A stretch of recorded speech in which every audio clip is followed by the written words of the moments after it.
یو ملګری دا پوښتنه کړې ده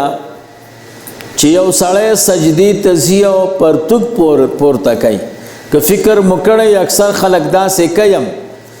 چې سجدي ته ځي نو بیا دا پنسي راپورته کي دا کول جایز دي که نه محترمو بلا ضرورت د دې پورته کول چې دي دا جایز نه دي او دا مکروه دي دې دپاره فتاوی حقانیه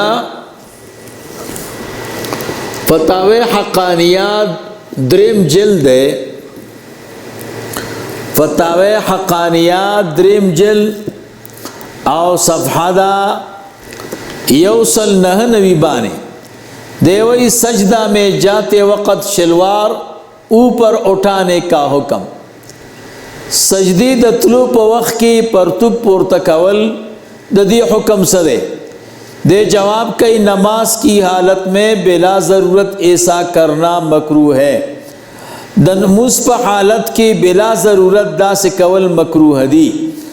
البتہ اگر ضرورت ہو تو پھر اس میں کوئی کراہت نہیں کہ ضرورت ہو پدے کہ بیا اس کراہت نشتا فتاوی حقانیہ دریم جلد صفحہ دا 199